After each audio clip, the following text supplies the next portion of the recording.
ሰላም ጤና ይስጥልን በሁሉም በአምሳዎቹም የአሜሪካ ግዛት ለምትገኙ የኛ ሰው ትውልደ ኢትዮጵያውያን በሙሉ እንደምን አላችሁ እንደምን ቆያችሁ እንዲሁም ከአሜሪካ ውጭ በተለያየ ሀገር ሆናችሁ ይሄን ዜናና መረጃ በመከታተል ላይ ለምትገኙ ሁሉ በቅድሚያም የከበረ ሰላምታችን በያላችሁበት የዓለም ጥግ ሁሉ እንዲደርሳችሁ ምኞታችን ነው። በዛሬው የአሜሪካ የኢሚግሬሽን ዜናና መረጃ በአሜሪካ የፍትህ ሚኒስቴር ዲፓርትመንት ኦፍ ጀስቲስ ውስጥ የኢሚግሬሽን ጠበቃ ከሆነችው አንድራ ፍሎሪስ ጋር ቆይታ እናደርጋለን። እጅግ ታሪካዊ ቪዲዮ ነው።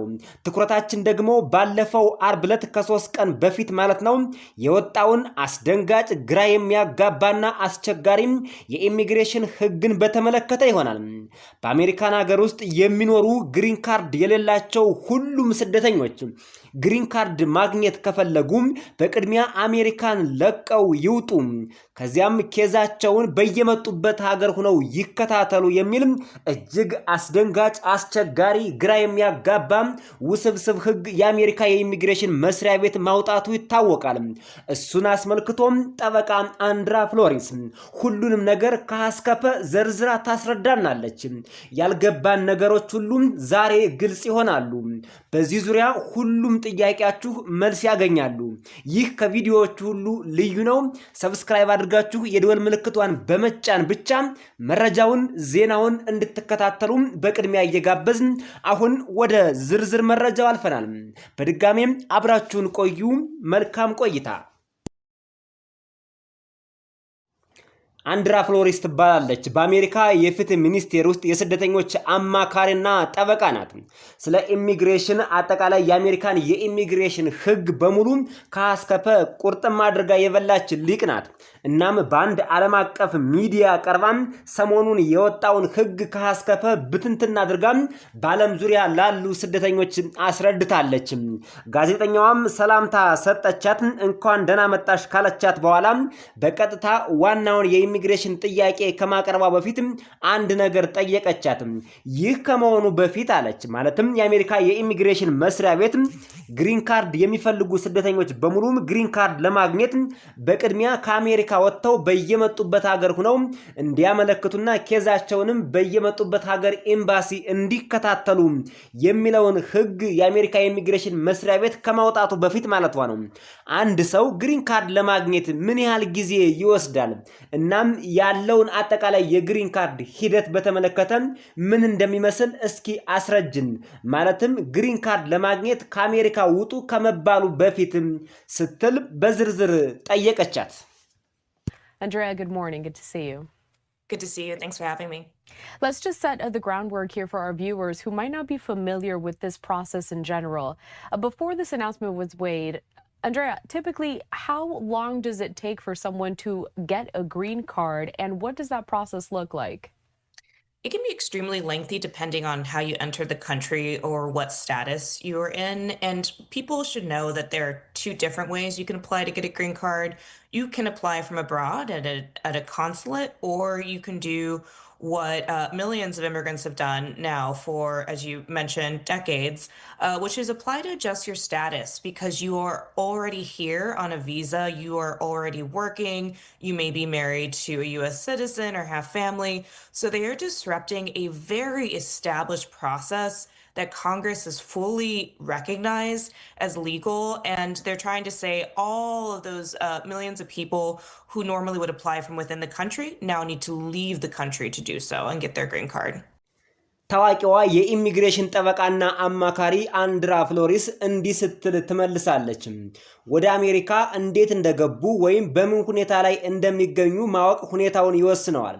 በጣም ረጅም ጊዜ ሊሆን ይችላል። በተለይ ደግሞ በቤተሰብ ለሚመጡ ጊዜው በጣም ረጅም ነው። ምናልባትም እስከ 20 ዓመት ድረስ የሚወስድበት አጋጣሚ አለ። ሰዎች ግሪን ካርድ ለማግኘት ማመልከት የሚችሉባቸው 2 ዋና ዋና መንገዶች እንዳሉ መገንዘብ ያስፈልጋል አለች። የመጀመሪያው ከቪዛ ፈላጊው ሀገር ውጭ ሆኖ በቆንስላ ጽፈት ቤት ወይም በኤምባሲ በኩል ማለቷ ነው። ማመልከት ሲሆን ሁለተኛው ደግሞ በሚሊዮን የሚቆጠሩ ስደተኞች ለ10 ዓመታት ሲጠቀሙበት የቆዩትንና በአሜሪካ ሀገር ውስጥ ሆኖ የህጋዊነት ሁኔታን ማስተካከል ወይም ደግሞ አጀስትመንት ኦፍ ስታተስ ነው የሚል ነው። ይህን ትውልደ ኢትዮጵያውያንም በደንብ እንድታውቁት ያስፈልጋል። ግሪን ካርድ ለማግኘት ሁለት አይነት መንገዶች አሉ። አንዱ በቀጥታም ኢትዮጵያ ውስጥ ሆናችሁ በኤምባሲ በኩል ለግሪን ካርድ ታመለክታላችሁ። እንዴት ሊሆን ይችላል? ለምሳሌ በዲቪ ሎተሪ ሊሆን ይችላል፣ በስራ ስፖንሰር ሊሆን ይችላል፣ በፋሚሊ ስፖንሰር ሊሆን ይችላል። በተለያዩ ብቻ ግሪን ካርድ በሚያስገኘው መንገድ ሁሉ ኢትዮጵያ ውስጥ ሆኖ በኤምባሲ በኩል ማመልከት ይቻላል። ሁለተኛው ደግሞ እንግዲህ እግራችን እንደምንም አሜሪካን ረግጦ ግሪን ካርድ ሳናገኝ ማለት ነው በቲፒኤስ ሊሆን ይችላል፣ በአሳይለም ሊሆን ይችላል፣ በሪፊውጂ ሊሆን ይችላል፣ በሌላም አጋጣሚ በቱሪስት ቪዛ ሊሆን ይችላል፣ በንግድ ሊሆን ይችላል፣ በትምህርት ሊሆን ይችላል፣ በኤፍ1 ቪዛ ማለት ነው። በኤኒ ሚንስ በሆነ አጋጣሚ እግራችን አሜሪካን ረገጠ፣ የተስፋይቱን ምድር ረገጠ። ነገር ግን ግሪን ካርድ የለንም። እዚሁ አሜሪካን ሀገር ውስጥ ሆነን አጀስትመንት ኦፍ ስታተስ አመልክተን ፎርም ሞልተን የአሜሪካን ግሪን ካርድ ለማግኘት የምንጠይቅበት መንገድ ነው። ስለዚህ የአሜሪካን ግሪን ካርድ ለማግኘት ሁለት አይነት መንገዶች አሉ ስትል ጠበቃዋ ታብራራለች። ይህም እውነትና ሲሰራበት የነበረ ነው። ጠበቃዋም አሁን የነገርኳችሁን ነው በቀጥታ የምታብራራው። ይህም ማለች ሁለተኛውን ማለት ነው አጀስትመንት ኦፍ ስታተስ የምንጠይቅበትን ማለት ነው። በሀገር ውስጥ ሆነው ማለትም በአሜሪካ ውስጥ ሆነው የማስተካከል ሂደት ደግሞ አመልካቹ አስቀድመው በቪዛ ገብተው እየሰሩ ያሉ ከአሜሪካ ዜጋ ጋር የተጋቡ ወይም እዚህ የሚኖሩ የቅርብ ቤተሰብ ያላቸው በመሆኑ ኮንግረስ ሙሉ በሙሉ ህጋዊ እንደሆነ ያውቅና በሚገባ ተዘጋጅቶም ሲሰራበት ወይም ሲሰራበት የቆየ ነው ትላለች። አዎ ኮንግረሱ ያውቀዋል፣ ህገ መንግስቱም ያውቀዋል። ይሁን እንጂ በአሁኑ ወቅት ይህንን የተቋቋመ አሰራር በማስተጓጓል በተለመደው መንገድ ከሀገር ውስጥ መስተናገድ የሚገባቸው በሚሊዮን የሚቆጠሩ ስደተኞች ከሀገር ውስጥ ማለት እዚሁ አሜሪካን ሀገር ማለት ነው በሚሊዮን የሚቆጠሩ ስደተኞች ግሪን ካርዳቸውን ለማግኘት አስገዳጅ በሆነ ሁኔታ አገሪቱን ለቀው መውጣት አለባቸው እየተባለ ይገኛል ትላለች። አጠቃላይ የግሪን ካርድን ሁኔታ በአሜሪካን ሀገር ሂደቱን ፕሮሰሱን ጠቅለል አርጋ ስታስቀምጠው ጠበቃዋ እና የኢሚግሬሽን አማካሪዋ በዚህ መልክ አስቀመጠችው። ጋዜጠኛዋ ደግሞ ሌላ ጥያቄ ትጠይቃታለች። ትውልደ ኢትዮጵያን ይሄን ቪዲዮ ከመጀመሪያው እስከ መጨረሻው ብትከታተሉ በቀጥታ ጠበቃም አንደርሰንን እንዳገኛቸዋትና እንደጠየቃቸዋት ቁጠሩት። የምትሰጠው ምላሽ የሚጠየቀው ጥያቄ የእናንተም ጥያቄ የሁሉም ስደተኞች ጥያቄ ስለሆነ ለማለት ነው። ጋዜጠኛዋ ሌላ ጥያቄ ትጠይቃታለች።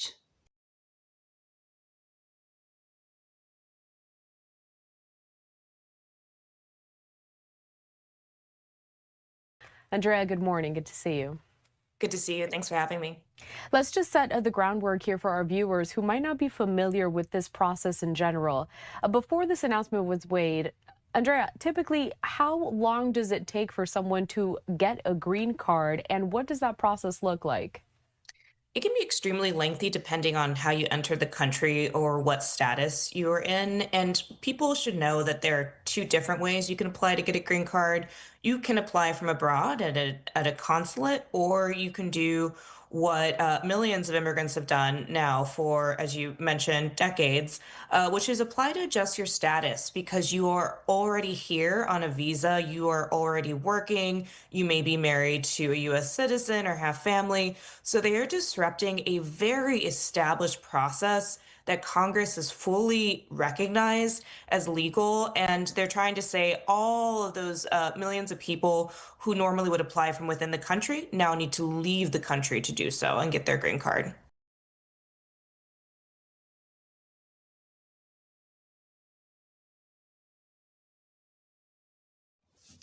ካሁን በኋላ በዩናይትድ ስቴትስ ውስጥ በጊዜያዊነት የሚገኝና ለቋሚ ነዋሪነት ግሪን ካርድ የሚፈልግ ማንኛውም የውጭ ዜጋ በልዩ ሁኔታዎች ካልሆነ በስተቀር ለማመልከት ወደ ትውልድ ሀገሩ መመለስ እንዳለበት የአሜሪካ የኢሚግሬሽን መስሪያ ቤት አሳውቋል።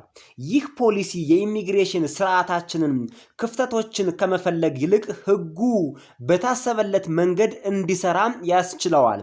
የውጭ ዜጎች ከትውልድ ሀገራቸው ሲያመለክቱ የነዋሪነት ፍቃድ ከተከለከሉ በኋላ በህገወጥ መንገድ የአሜሪካ ወይም አሜሪካ ውስጥ ለመቅረትና ለመሸሸግ የሚወስኑትን የመፈለግና የማስወገድ አስፈላጊነትን ይቀንሳል ተብሎም ታስበዋል።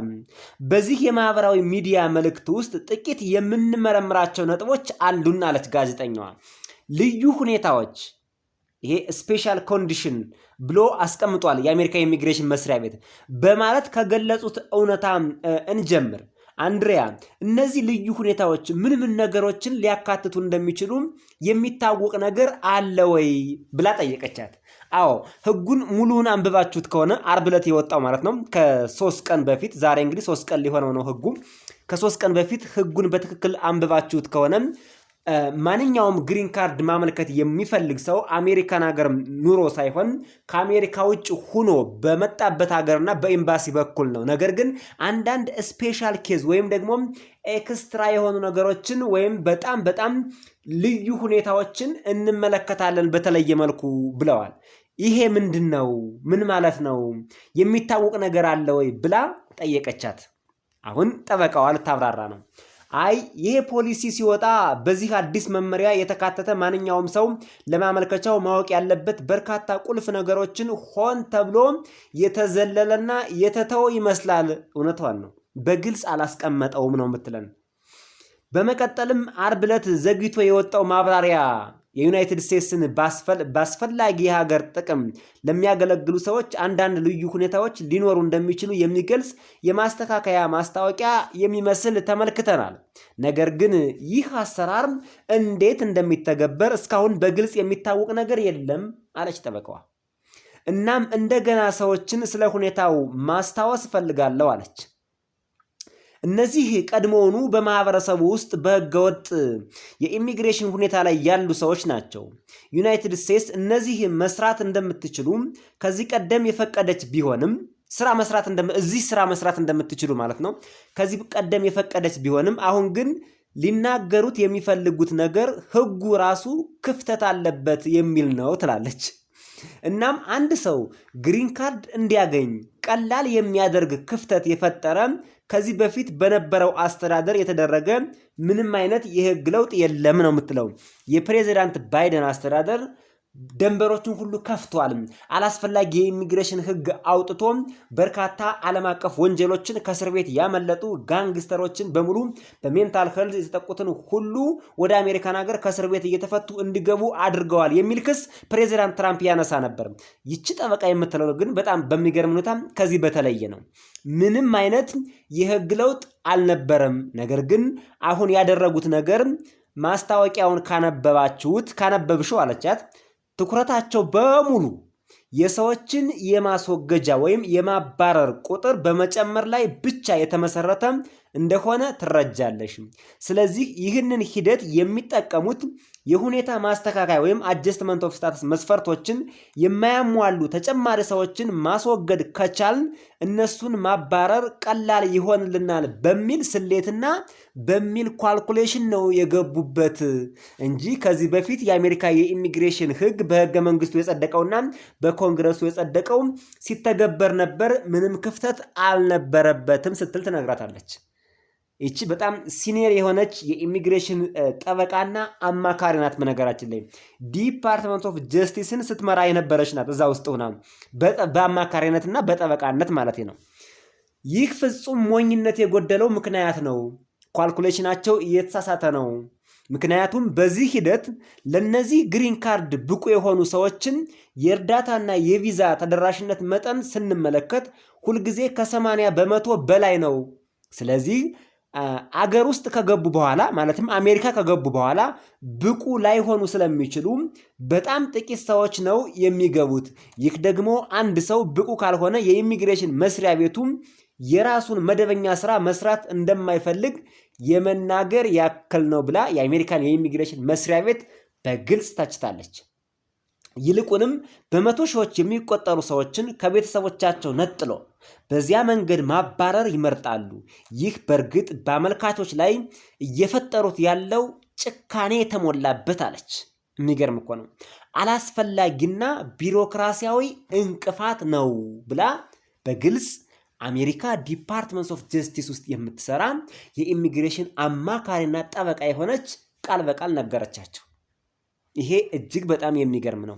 ጭካኔ የተሞላበት አላስፈላጊና ቢሮክራሲያዊ እንቅፋት በስደተኞች ላይ እየፈጠሩ ነው እንጂ ምንም የተቀየረ ህግ ወይም ደግሞ ከዚህ በፊት የነበረው ህግ ክፍተት ኑሮበት አይደለም። ኳልኩሌሽናቸው በሙሉ የተሳሳተ ነው ትላለች። ገና ብዙ ትነግረናለች። አሁንም በድጋሜም አብራችሁን ቆዩ። ጋዜጠኛዋ ደግሞ ሌላም እጅግ በጣም ጠቃሚ የሆነ ጥያቄ ልጠይቃት ነው።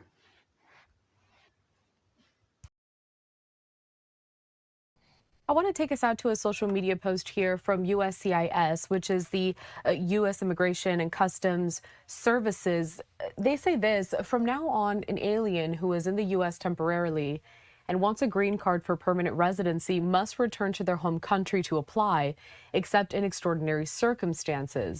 This policy allows our immigration system to function as the law intended, instead of incentivizing loopholes. When aliens apply from their home country, it reduces the need to find and remove those who decide to slip into the shadows and remain in the U.S. illegally after being denied residency. A couple of things to unpack with this social media post. Let's start with the fact that they say extraordinary circumstances. Andrea, do we know at all what those extraordinary circumstances would entail? No. So when they released this policy, they left out several key details that anyone impacted by this new guidance should know for their applications. And they seem to issue a cleanup sort of announcement later on Friday saying that there may be some exceptions for people who are maybe serving the United States in an important sort of national interest role. But we really don't know very much about how this will work. And once again, I want to just remind people of the scope. These are people already in the community on a legal immigration status. The United States has said you can work here. And what they're trying to claim is that the law itself is a loophole. There has been no change in any prior administration that created a loophole that made it easier for somebody to get a green card. But what they're trying to do now, if you read that announcement that you showed, they're very focused on increasing their removal numbers. So they're using this process to say, just in case we can remove more people who maybe don't meet the requirements of adjustment of status, it'll make it easier for us to remove them. That's an absurd justification, because when you look at grant rates for people who qualify for these green cards through this process, they're always upwards of 80%, right? So this is a very small number of people we're talking about who may not even qualify once they're in the country. It's almost like they're saying they don't want to do their own job if someone doesn't qualify. They want to send hundreds of thousands of people away from their family members and then remove them that way. It's a cruel, unnecessary bureaucratic hurdle they're creating. ለምሳሌ የአሜሪካ ዜጋን ያገቡ በሰብአዊ ጥበቃ ሁማኒታሪያን ፕሮቴክሽን ውስጥ ያሉ ወይም የሥራና የትምህርት ቪዛ ያላቸው ግለሰቦች ምን ያህል ተጋላጭ ናቸው አለች። ይሄ በርካታ ትውልደ ኢትዮጵያውያንም ስጠይቁት የነበረ ጥያቄ ነው። መልሱን ታገኙታላችሁ። በዚህ አዲስ ማስታወቂያ ውስጥ የነሱ ሁኔታ እንዴትስ ይታያል? ወደፊትስ ነገሮች እንዴት ሊለወጡ ይችላሉ ስትል ጋዜጠኛዋም ለዚች ታዋቂ የኢሚግሬሽን ጠበቃና አማካሪም ጥያቄ ያቀረበችለት። ይህ በጣም ወሳኝ ጥያቄ ነው።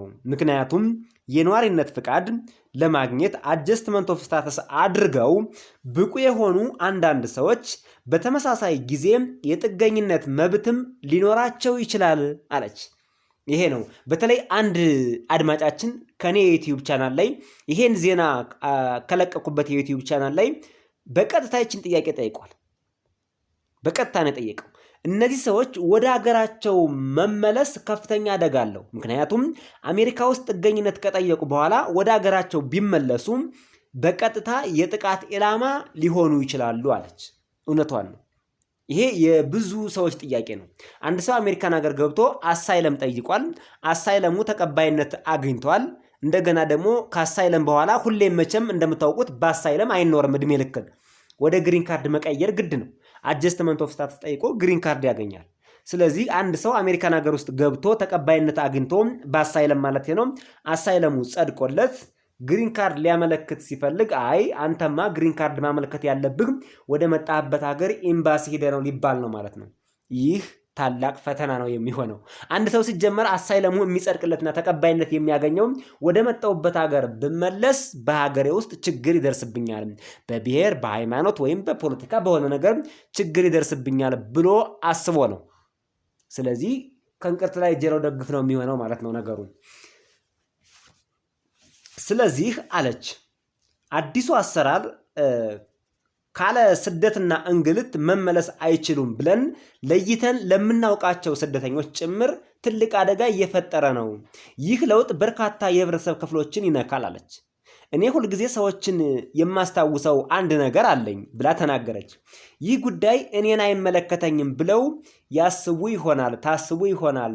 ነገር ግን ነገሩ የእርሰውን ነርስ፣ የእናንተን የሱፐርማርኬት ሰራተኛ፣ የእናንተን የሬስቶራንት ሰራተኛ፣ የእናንተን ሹፌር፣ የእናንተን አገልጋይ፣ የእናንተን ዶክተር ወይም የእናንተን የዩኒቨርሲቲ ፕሮፌሰር፣ አጠቃላይ የእናንተን ሰራተኛ የሆኑ ስደተኞችን በሙሉ የሚያካትት መሆኑን አትዘንጉ።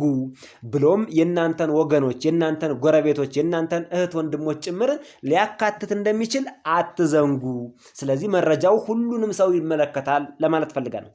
እንዲሁም በአካባቢው የሚኖርና ህይወቱን በሙሉ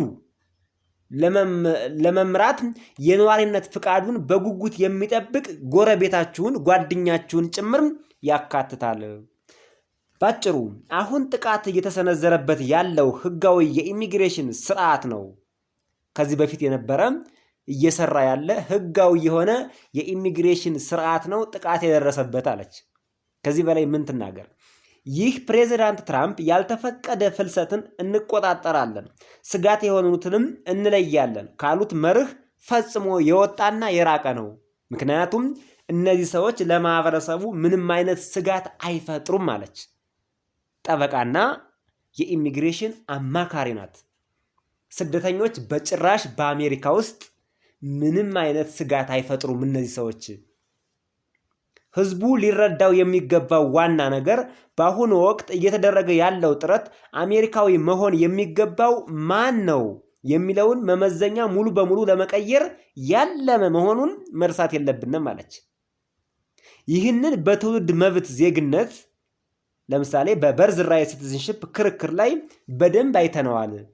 አሁን ደግሞ እዚህ ላይ እያየነው ነው። ለምሳሌ በውጭ ሀገር የሚገኝ የቆንስላ መኮንን አንድ ሰው አሜሪካ ውስጥ ሆኖ ቢያመለክት ኑሮ ሊያገኝ የሚችለውን ግሪን ካርድ በቀላሉ ውድቅ ሊያደርግበት ይችላል።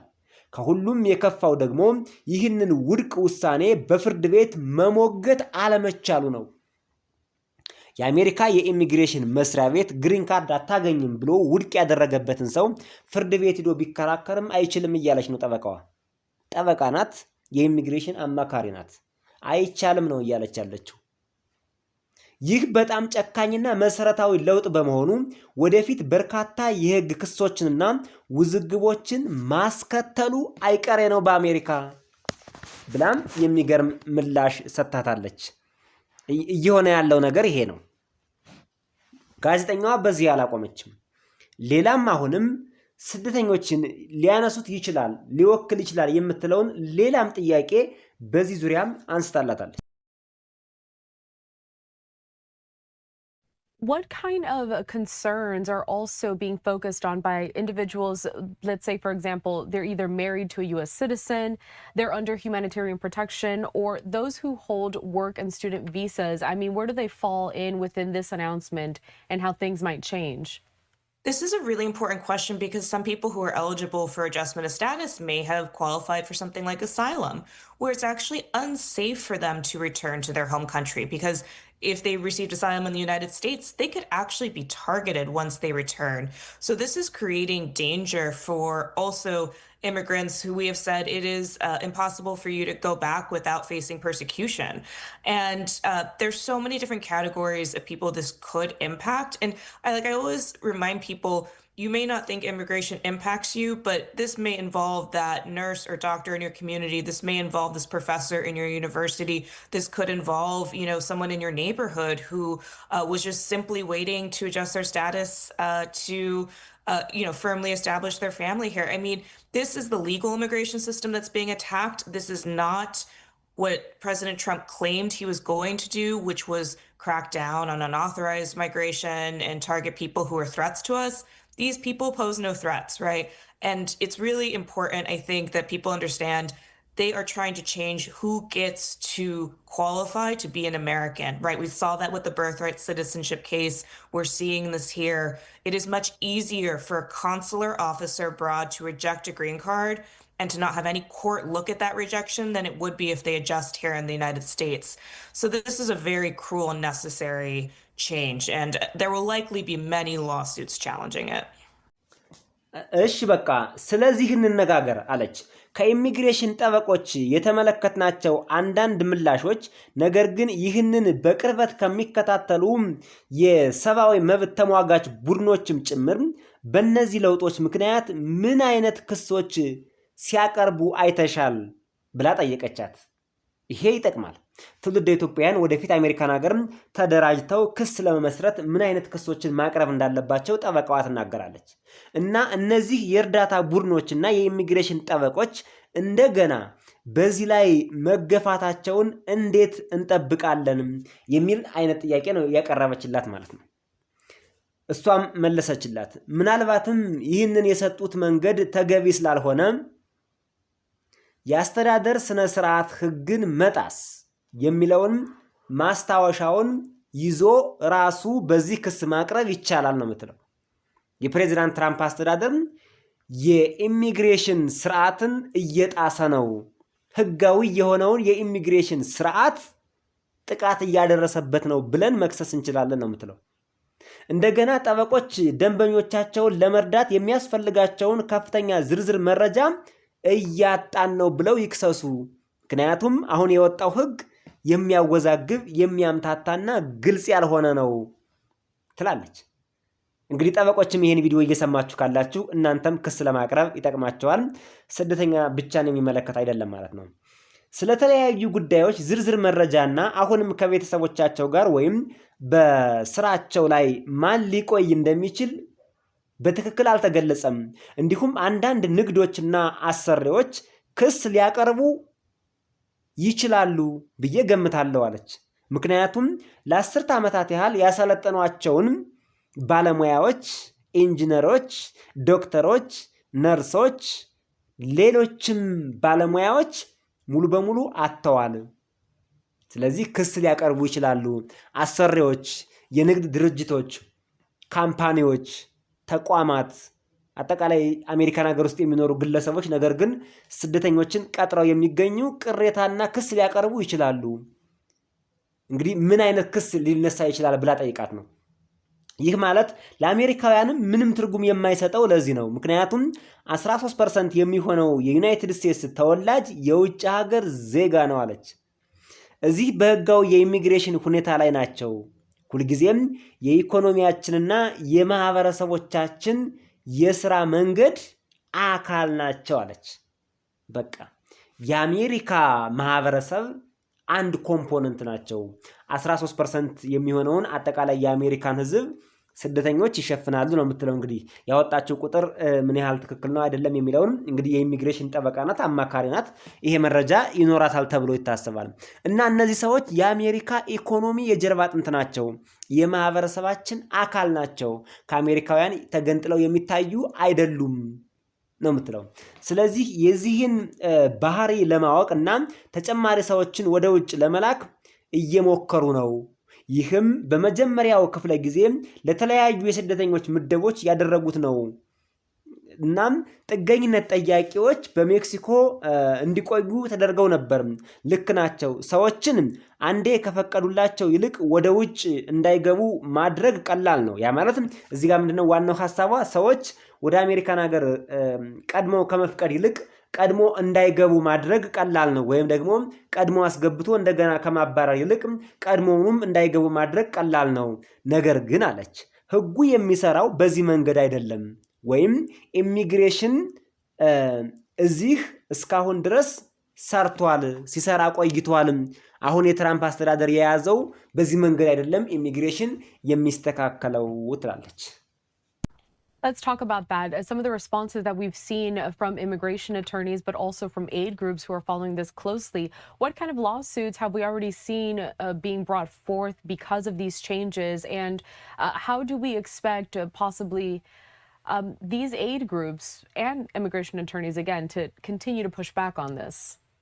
Most likely, they'll challenge the memo itself as violating the Administrative Procedures Act, that the way that they issued this was not appropriate. It gives, once again, it's missing huge amounts of detail that lawyers need to help their clients. It's missing details on the exceptions and who may still get to stay, once again, here with their families or in their jobs. I also imagine you'll see some businesses and employers bring lawsuits because imagine that you've had someone here for like 10 years that you've trained and you had the expectation they could adjust their status and you are now going to have to find a replacement for them. I mean, this is why this makes just zero sense for Americans as well, because there's about 13% of the United States is just foreign born. They're here on sort of legal immigration status. It's always been part of our economy and the way our communities work. So they're trying to disrupt the very nature of that and send more people outside the country, which they did in the first term for different categories of immigrants, right?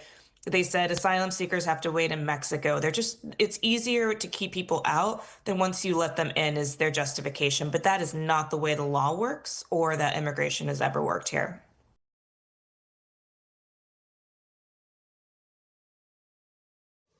አሁንም ጋዜጠኛዋ የመጨረሻ ጥያቄ ጠየቀቻት። የጋዜጠኛዋን የመጨረሻ ጥያቄና የጠበቃዋን ምላሽ ሰምተን በዚህ ዙሪያ ደግሞ የአሜሪካ የውጭ ጉዳይ ሚኒስቴር ወይም ስቴት ዲፓርትመንትን የሚመራው ማርኮ ሮቢዮ ደግሞ የሚገርም ንግግር አድርጓል። የሱንም ቀጥሎ እናቀርበዋለን።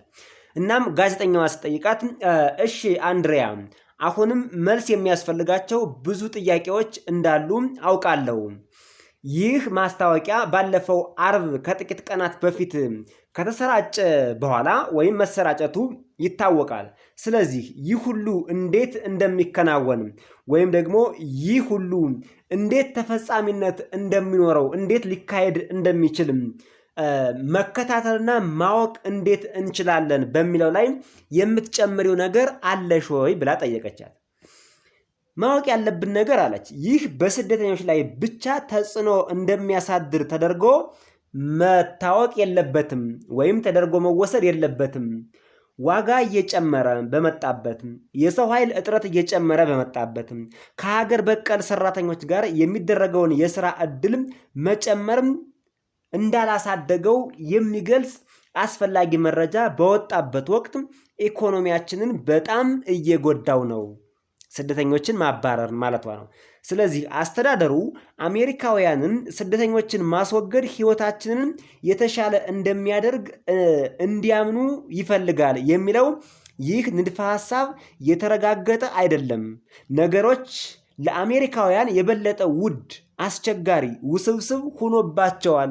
እንዲሁም ስደተኞች በመባረራቸው ምክንያት በአሜሪካ ውስጥ በርካታ ኩባንያዎች የሰራተኛ እጥረት ገጥሟቸዋል። የአሜሪካ ኢኮኖሚም ተመቷል። ምንም የተሻሻለ ነገር የለም። ስደተኞች ወደ ሀገራቸው በመባረራቸው ምክንያት ለአሜሪካውያን የተገኘ ሰፊ የስራ ዕድል የለም፣ የተለወጠ ነገርም የለም ይላሉ። ሲጀመር እኮ አሜሪካውያን ከተለያዩ ዓለም ስደተኞችን የሚያስገቡት አሁንም ዲማንድ ያላቸው፣ በተለይ ደግሞ ፕሬዚዳንት ትራምፕን ለመቃወም በሁሉም የአምሳዎቹ ግዛት ማለት ይቻላል ሰላማዊ ሰልፍ የወጡት እኮ ስደተኞች ያስፈልጉናል፣ በጣም ጠቃሚ ናቸው ለአሜሪካ፣ አይሄዱብን ብለው ነው። ስለዚህ ፕሬዚዳንት ትራምፕ እንደሚሉት በጭራሽ አይደለም ስትል ጠበቃዋ እንግዲህ የነጭ ጠበቃ የሆነችው ጠበቃ አንደርሰን በራሷ አንደበት ጠበቃ አንድሪያ ማለት ነው በራሷ አንደበት እንዲህ ተናግራለች ማለት ነው። አሁን ደግሞ ከዚሁ ጋር ተያይዞ የአሜሪካ የውጭ ጉዳይ Let's now focus on the people who are going to be impacted by this change. Applicants that are in the process, or they are starting this process, or maybe even if they're far along. What is something important that they need to keep in mind? Who should they be in contact with? What kind of paperwork do they need? I mean, really, what are the next steps for them? Absolutely. If you are working with a lawyer, talk to their lawyer immediately. I mean, there's practice guidance being issued by amazing organizations like American Immigration Law Association, AILA, and they need to act cautiously and not make any fast moves because, like I said, there will likely be litigation very quickly that could change the impact of this. And it also seems that the administration will be sending out sort of clarifications about who this impacts. Now, I imagine the White House is getting calls from businesses, like I said, about how this could impact their bottom line.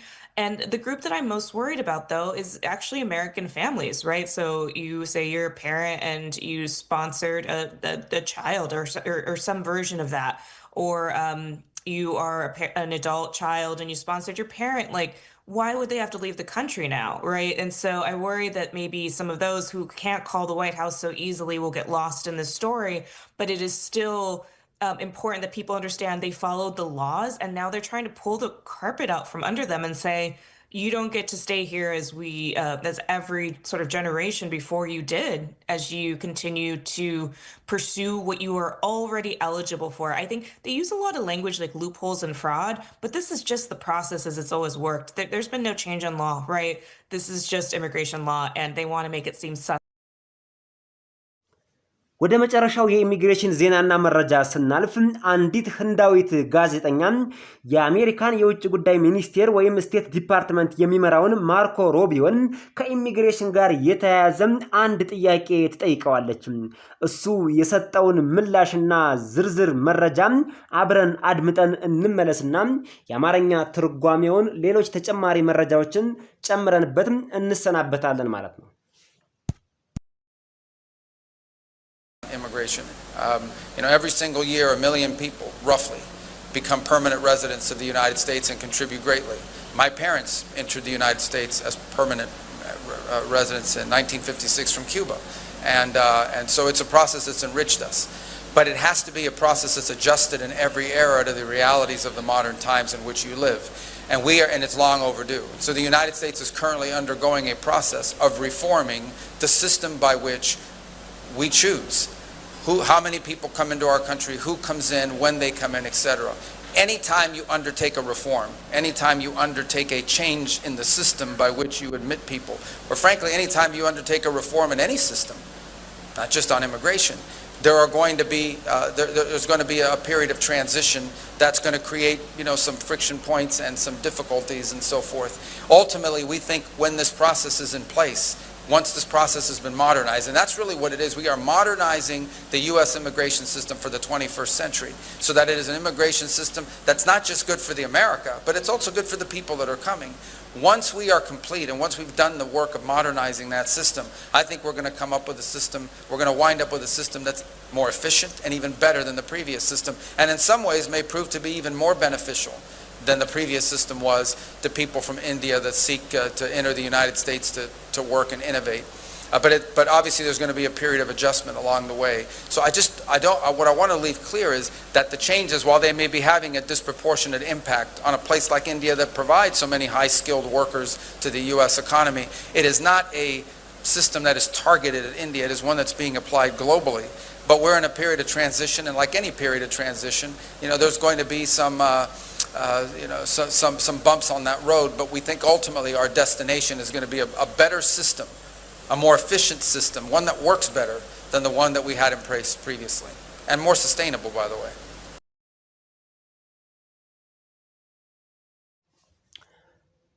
ቪዲዮውን እንደሰማችሁትና እንዳዳመጣችሁት ጋዜጠኛዋ እንግዲህ ካዳም ቢኒ ሻርማ ባላለው ኢንዲፔንደንት የሆንኩ ጋዜጠኛ ነኝ ነው የምትለው። እናም እሷ የምትጠይቀው ጥያቄ ምንድነው? በዚህ ዙሪያ ላይ ሰላምታ አቀረበች። ሰላምታ ከቀረበች በኋላ መጀመሪያ ለክቡር ዋና ጸሐፊው እድሉን ልስጥ። ሁለት ሰዎች አሉ የቆሙ። ለሁለቱም ጥያቄ ማቅረብ ፈልጋለሁ አለች። ነገር ግን መጀመሪያ ለማርኮ ሩቢዮ እድሉን ልስጥ አለችና ህንዳውያን ተማሪዎች፣ መሐንዲሶች፣ ሐኪሞች፣ ኢንጂነሮች፣ ዶክተሮችና ተመራማሪዎች ለአሜሪካ ኢኮኖሚና ለፈጠራ መዋቅሩ አጠቃላይ ኢኖቬሽን ኢኮሲስተም ያበረከቱት አስተዋጽኦ እጅግ በጣም ከፍተኛ ነው አለች። ሆኖም በቅርቡ በጄዋን በኤፍ1 እና በኤችቢ1 ቪዛዎች ላይ የተደረጉ ለውጦች በሁለቱ ሀገራት ህዝቦች መካከል ያለውን ጠንካራ ግንኙነት የሚጎዱ ተደርገው በህንዳውያን ዘንድ እየታዩ ነው።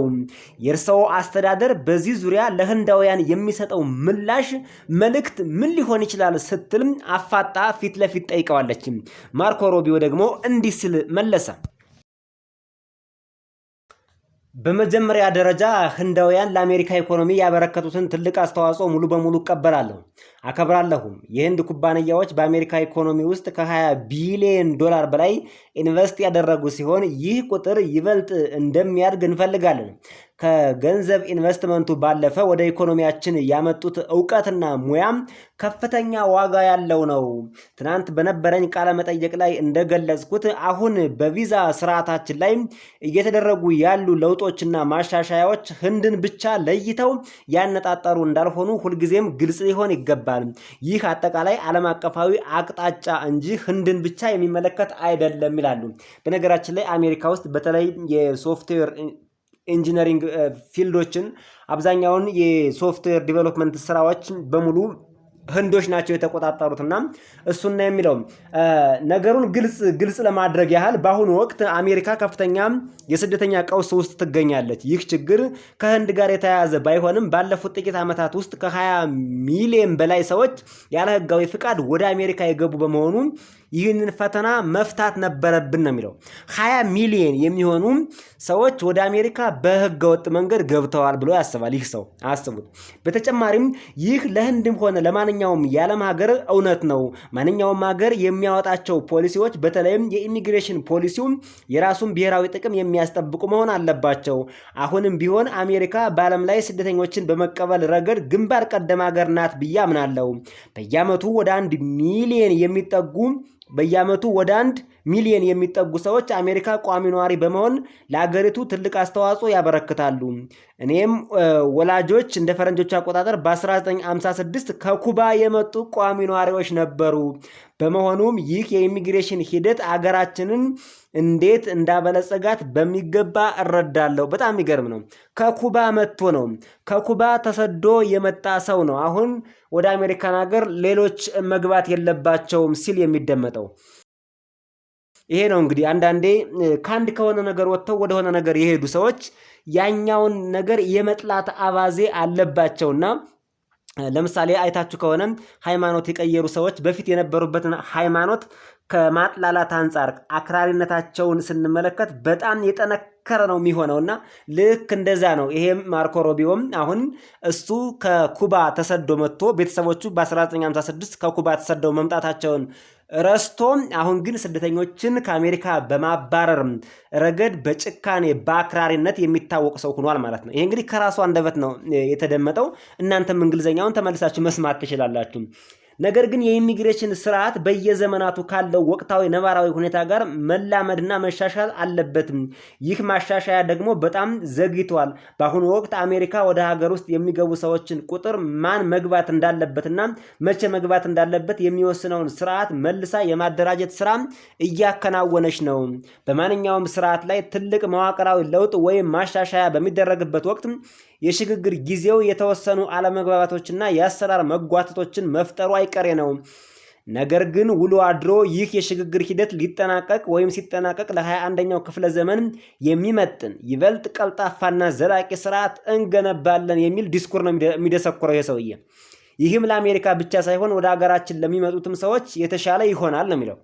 እንደዚህ አይነት ሐሳብም አለው። ይሄ ፖለቲካ ነው፣ ማስመሰል ነው፣ ማለባበስ ነው እንጂ ውስጡ ዋናው ዓላማ ከአሜሪካ ሰዎችን ማባረር ነው ባጭሩ።